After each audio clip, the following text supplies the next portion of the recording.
There's a bit of rockabilly for you.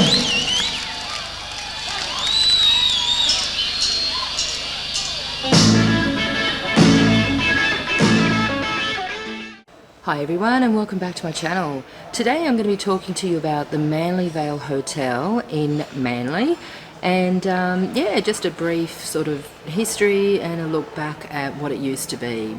So the Manly Vale Hotel was built in 1964 and it was part of the Miller's chain of hotels. Now when that chain sort of ended in the mid-70s, the pub actually became part of the Bryants chain, and that's when live music started, both with local and international acts. So on the lookout for the Manly Vale Hotel, the location of the old Manly Vale Hotel called Bryants, and a popular live music venue that was around in the 80s and was the launching pad where a lot of really legendary Australian, rock bands cut their teeth. And yeah, I just wanted to do a little vlog and just see where the location is and see what's on it now and whether it's actually still standing. So it looks like I found the location of the old Manly Vale Hotel. It's 250 Condamine Street, so I've just passed 240, and it looks like it's a whole bunch of apartments or a complex of units. You can see this is 254, and one of the residents here of the apartments, because there's a whole bunch of apartments just here. He told me that next door, just here, is where the Manly Vale used to be. So it's just completely sort of hidden from the street. So this is it, the old location of the Manly Vale Hotel, 250 Condamine Street, Manly, formerly known as Bryants.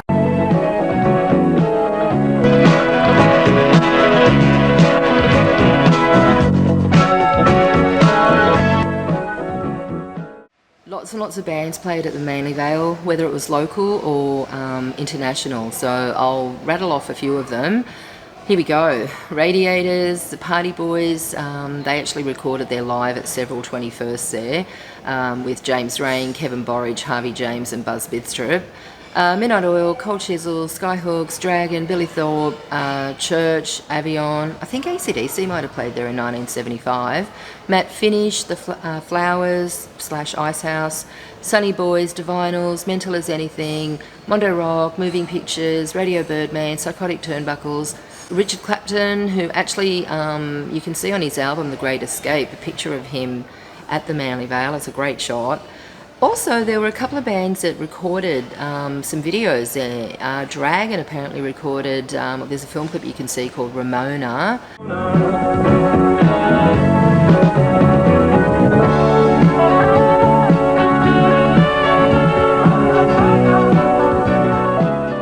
One of their songs. Cold Chisel, obviously, lots of clips available for Cold Chisel live at the Manly Vale, and in fact they've got an album out with that as well. I think the Radiators, there were a couple of video clips. I think No Tragedy at the end, you can see them coming down the steps. It's no tragedy, oh, you can stretch it out to fix you. It's no tragedy, oh, you can work it if you want to. It's no tragedy, oh, you can stretch it out to fix you. It's no tragedy,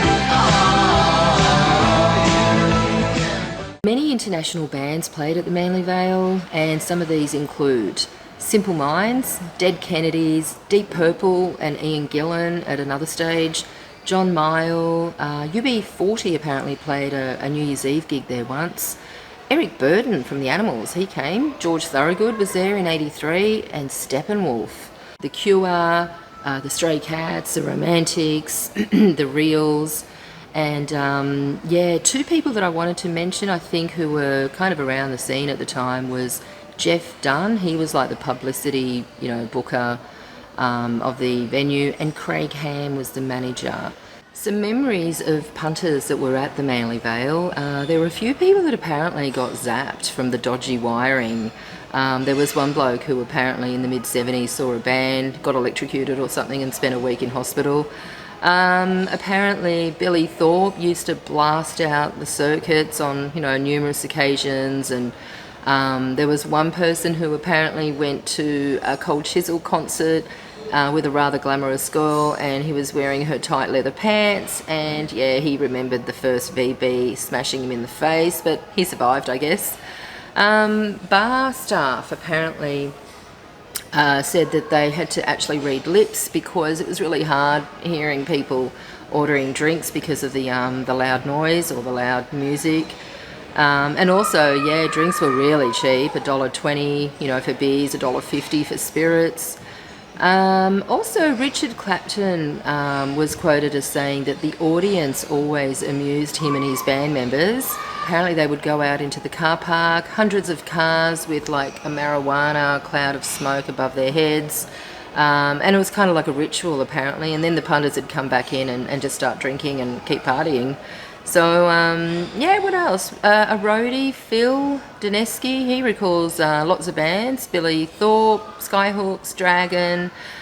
He also recalls the powdery insulation on the roof. So lots of people have memories of the Manly Vale.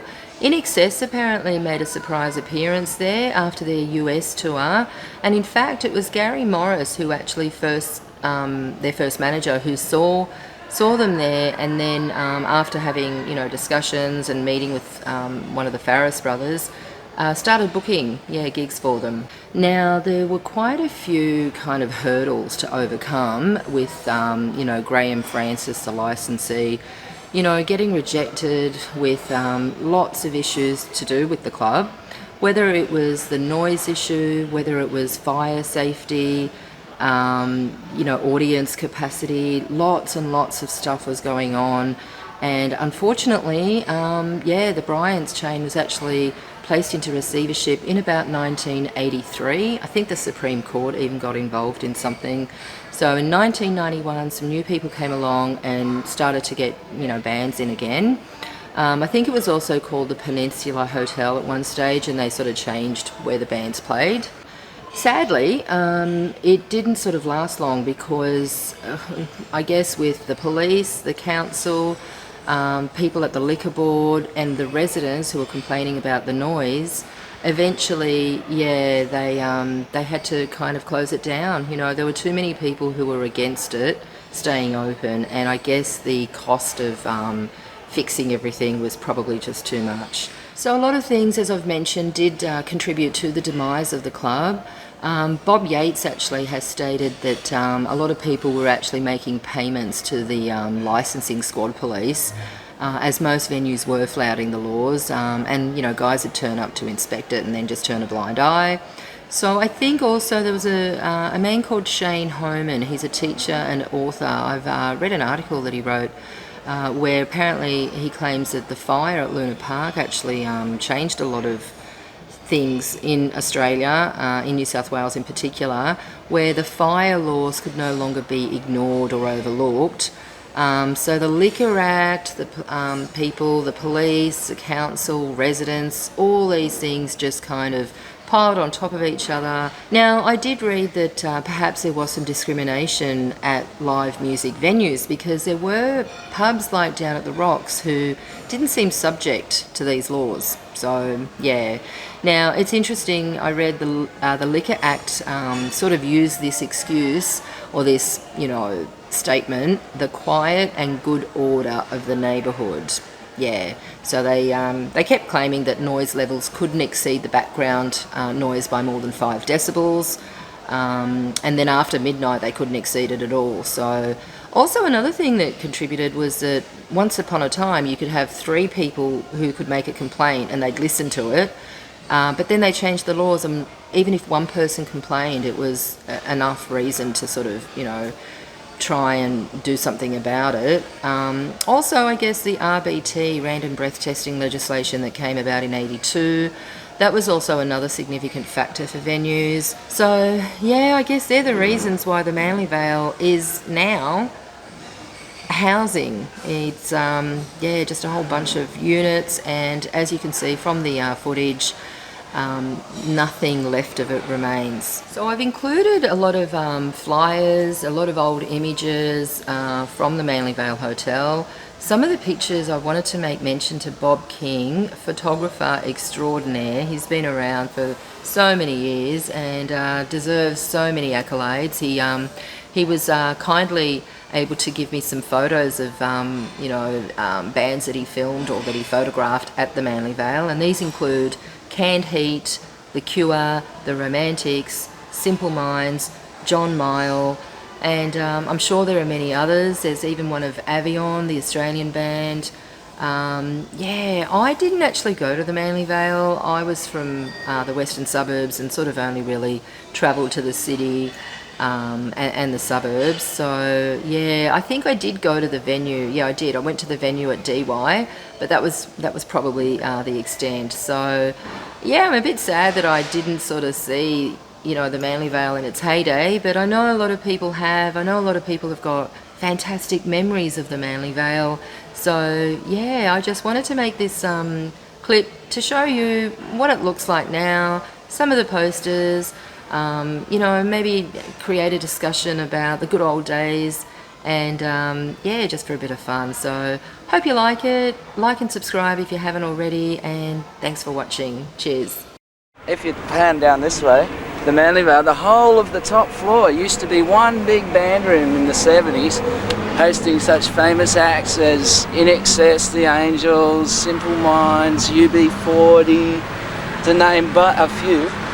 And then after all, the neighbours started complaining that it was too loud because they were too old.